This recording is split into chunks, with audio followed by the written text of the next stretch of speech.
Assalamualaikum warahmatullahi wabarakatuh. Rabbi shrah li sadri wa yassir li amri wahlul 'uqdatam min lisani yafqahu qawli ya fatahi alim amma ba'du. Hadirin sidang salat tarawih yang insyaallah dimuliakan Allah Subhanahu wa taala. Alhamdulillah kita panjatkan puji syukur kehadirat Allah Subhanahu wa taala. Malam ini kita masih diberi kesempatan untuk melaksanakan sholat tarawih. Tadi sudah didahului dengan sholat isya berjamaah. Mudah-mudahan sholat tarawih kita nanti dan sholat isya yang sudah kita laksanakan termasuk ibadah-ibadah sebelumnya semuanya diterima oleh Allah Subhanahu wa taala. Amin ya rabbal alamin. Kemudian kita sanjungkan pula salawat dan salam kepada baginda Nabi besar Muhammad sallallahu alaihi wasallam, kepada keluarganya, para sahabatnya, dan mudah-mudahan kita termasuk yang akan dapat syafaat dari Nabi kita Muhammad sallallahu alaihi wasallam. Amin ya rabbal alamin. Bapak Ibu yang saya muliakan, alhamdulillah malam ini kita masih diberi nikmat sehat, nikmat panjang umur Bapak Ibu. Karena kalau bukan karena nikmat iman wal Islam, nikmat sehat, walafiat dan panjang umur, mungkin kita tidak bisa melaksanakan ibadah. Contoh, mengapa seseorang bisa melaksanakan puasa di siang hari? Jawabannya karena sehat walafiat. Tentu di samping karena nikmat iman wal Islam.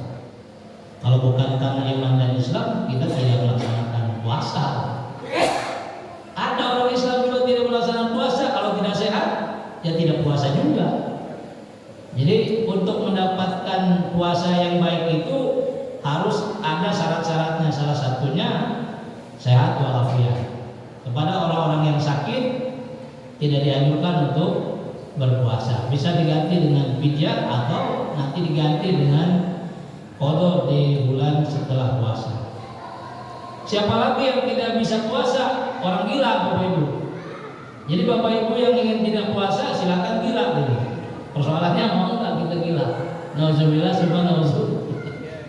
Jadi hilang ingatan, gila itu juga tidak wajib puasa. Siapa lagi yang tidak wajib puasa? Anak kecil Bapak Ibu yang belum akil balik gitu. Jadi kalau Bapak Ibu nggak mau puasa silakan jadi anak kecil. Persoalannya bisa nggak kita mundur gitu jadi anak kecil lagi? Kalau sifatnya seperti anak kecil mungkin masih bisa gitu ya. Tapi kalau badannya kecil bisa juga sih kalau sudah tua gitu. Hanya secara fisik saja Bapak Ibu. Tapi tuanya secara umur dan lainnya tidak bisa mundur Bapak Ibu. Jadi alhamdulillah malam ini kita diberikan nikmat Islam, nikmat iman wal Islam, nikmat sehat walafiat, nikmat panjang umur, dan nikmat silaturahmi. Bapak Ibu yang saya muliakan, kalau kita lihat turnamen ya, katakanlah turnamen sepak bola, semalam juga ramai itu sepak bola antara Liverpool melawan Manchester City gitu ya. Lama-lama kesebelasan itu makin lama makin sedikit Bapak Ibu. Jadi yang namanya juara itu tidak perlu banyak Bapak. Yang namanya juara itu satu. Peringkat 2-nya satu gitu ya. Mungkin peringkat 3-nya ada 2 gitu. Jadi kalau dibuat seperti piramida. Piramida itu gini, ini seperti yang atas nih. Bentuk bangunan kita yang dibentuk piramida. Di bawahnya luas, makin ke atas makin sedikit. Itu orang yang beriman dan bertakwa la'alakum tattaqun itu sedikit Bapak Ibu. Jadi mari kita mencoba saling berwasiat kepada saudara-saudara kita, teman kita, anak kita, supaya kita mencapai tingkat yang paling atas ya. Piramida yang paling tinggi itu yang paling titik itu di atas. Pertama banyak, karena Allah memberikan rahmat, kasih sayang, maka semuanya berlomba-lomba senang. Sambil nagom ya, marhaban ya sahrul ramadan. Senang. Lama-lama berat, makin lama makin habis. Mudah-mudahan kita yang ada di Masjidil Rahman ini sampai ke titik yang paling atas supaya mendapatkan ganjaran la'alakum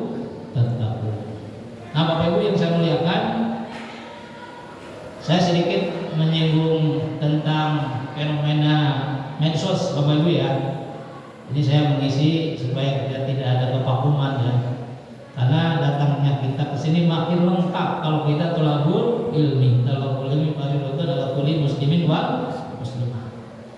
Bapak Ibu yang saya muliakan, anak-anak kita yang ada di luar, yang ada di lapangan, hendaknya kita ajak ke masjid. Kalau belum, biarkan saja main di sekitar masjid. Itu lebih baik Bapak Ibu ketimbang tiap hari dia pegang HP. HP itu Bapak Ibu musuh yang nyata buat kita sekarang Bapak Ibu kalau tidak digunakan dengan baik. Karena di dalam HP itu ya banyak konten yang sebenarnya belum boleh dilihat. Jangankan oleh anak kecil, yang sudah tua saja seperti kita juga konten tertentu tidak boleh dilihat. Dan jarang orang tua ketika anaknya punya HP juga bisa masuk ke HP anak itu. Anaknya bisa mengunci HP itu dan lain sebagainya, sehingga jalan sendiri-sendiri saja. Kita percaya kepada anak kita, dia tidak akan bermacam-macam gitu. Tapi nyatanya Bapak Ibu, menurut penelitian yang sekarang ini terjadi, anak-anak SD, SMP sudah tergelincir ke hal yang negatif. Kalau zaman dulu lihat sesuatu yang dilarang itu luar biasa masih berlaku gitu ya, dan malu. Sekarang bisa jadi anak kita di rumah karena masing-masing sibuk dengan HP-nya, ternyata anak kita melihat sesuatu yang sebenarnya belum boleh dilihat. Coba perhatikan. Itu yang pertama Bapak Ibu ya. Jadi ada konten yang memang belum boleh dilihat oleh anak kita. Konten ini menyebabkan anak tumbuh cepat, tumbuh dewasanya dengan cepat gitu, melebihi umurnya. Bisa jadi nanti anak perempuan itu belum waktunya haid, misalnya umurnya sudah haid juga. Yang laki-laki juga begitu. Dari segi konten yang tidak boleh dilihat atau belum boleh dilihat.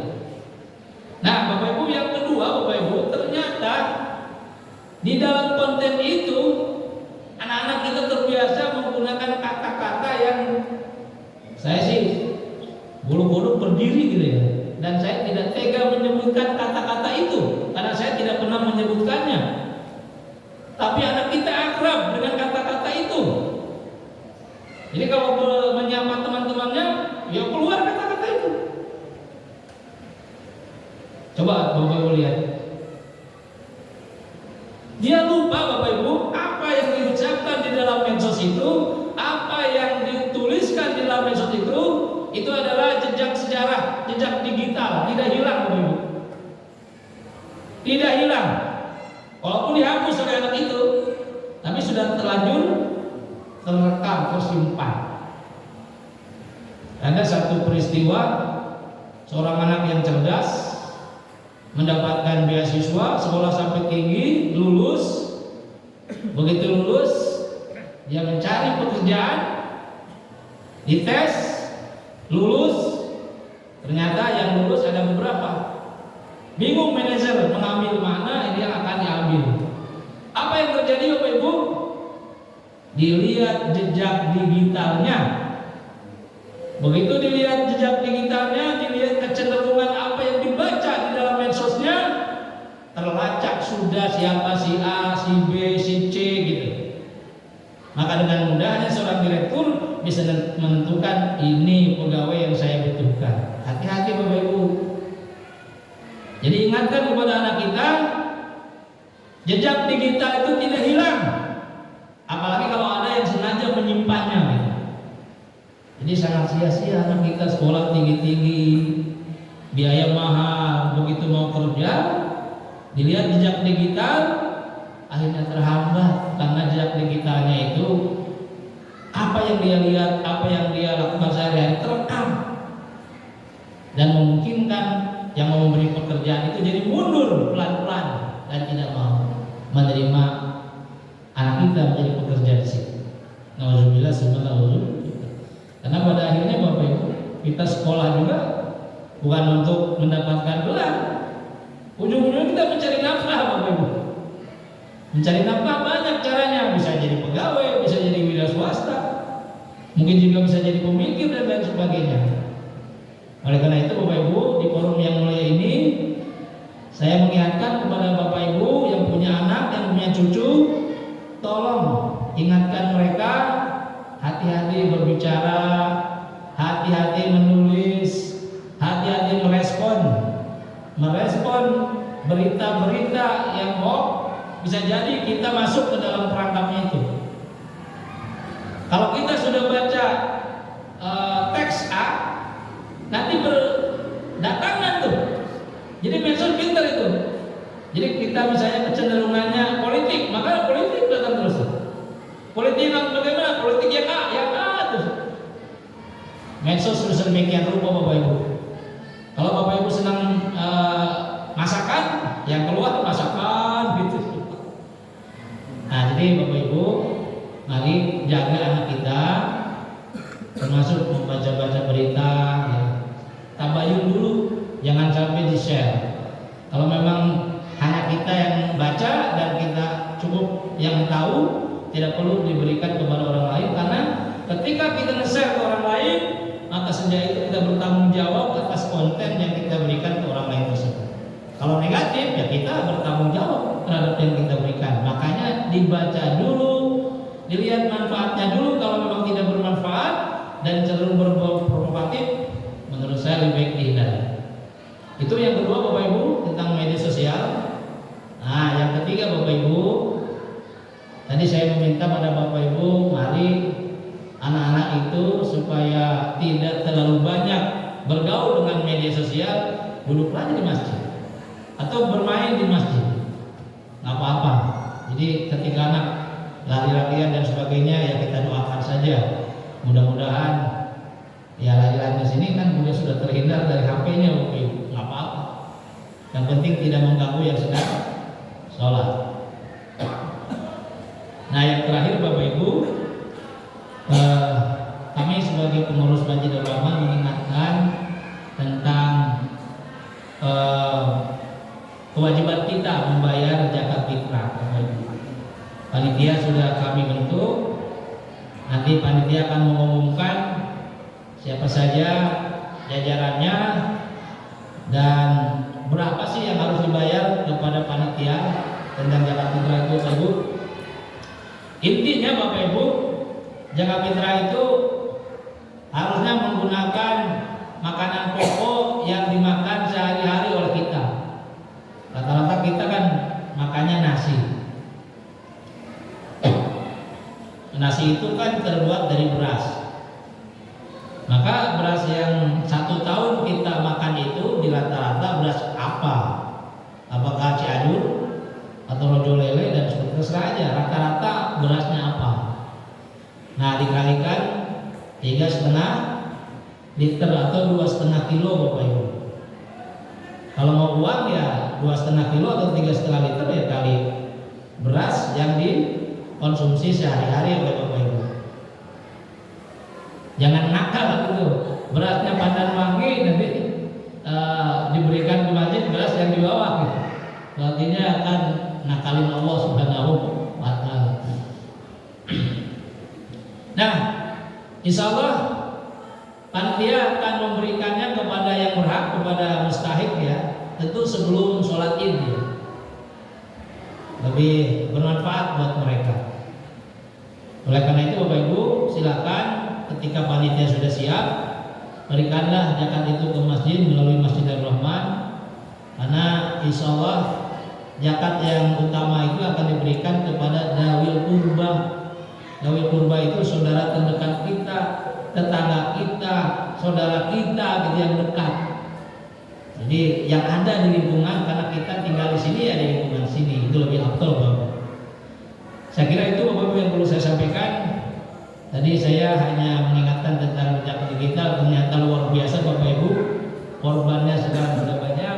Jangan sampai anak kita jadi korban berikutnya. Itu saja. Kalau ada yang tidak berkenan saya